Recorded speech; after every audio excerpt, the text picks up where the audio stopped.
Autrement dit, nous allons détruire la Libye comme nous avons prévu. Tout va se dérouler conformément à notre plan. En effet, pendant 6 mois, l'OTAN, notamment dirigée par les États-Unis de Barack Hussein Obama, la Grande-Bretagne de David Cameron et la France de Nicolas Paul Stéphane Sarkozy de Nagui Bokcha. Ils vont bombarder pendant 6 mois la Libye, détruire l'État libyen qui avait le niveau de vie le plus élevé d'Afrique et l'un des niveaux de vie les plus élevés au monde, supérieur à plusieurs pays européens en niveau de vie. Ils vont le détruire. L'OTAN va détruire la Libye en s'appuyant sur les 2 organisations terroristes que l'OTAN a contribué à créer au Moyen-Orient. Al-Qaïda, créé dans les années 80 avec l'aide de la CIA, et l'État islamique créé dans les années 2010 avec le soutien des renseignements généraux de l'OTAN et notamment des États-Unis, d'Israël et de toutes les puissances principales de l'Occident. Ça, c'est une information scientifique. Personne ne la conteste. Le président Donald Trump le rappellera ouvertement. L'État islamique, dit Donald Trump, actuellement réélu président des États-Unis, a été créé par l'administration Obama-Clinton.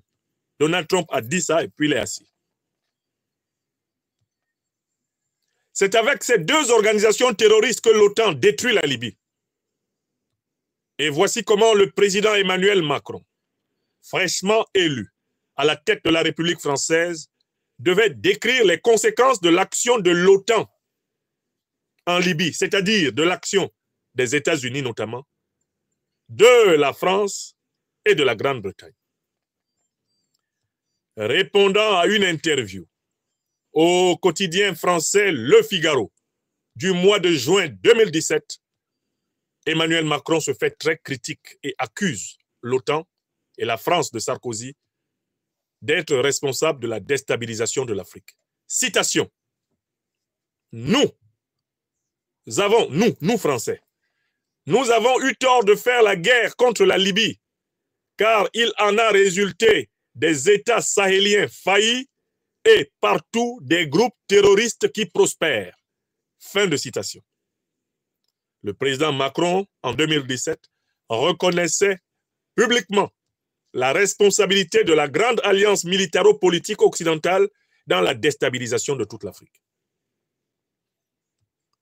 Le président Mahamadou Issoufou, qui a eu le courage de dénoncer et de prédire qu'après la destruction de la Libye, tout le Sahel serait déstabilisé, va pourtant se retrouver parmi ceux qui appellent l'OTAN à venir installer ses bases militaires partout dans le Sahel, afin de faire le service après-vente de la déstabilisation qui a pourtant été intentionnellement mise en œuvre pour que l'Afrique ne soit pas stable. Et voilà ce qu'il y a d'incompréhensible dans la politique de Mahamadou Issoufou et du Parti socialiste qu'il dirige à la tête du Niger.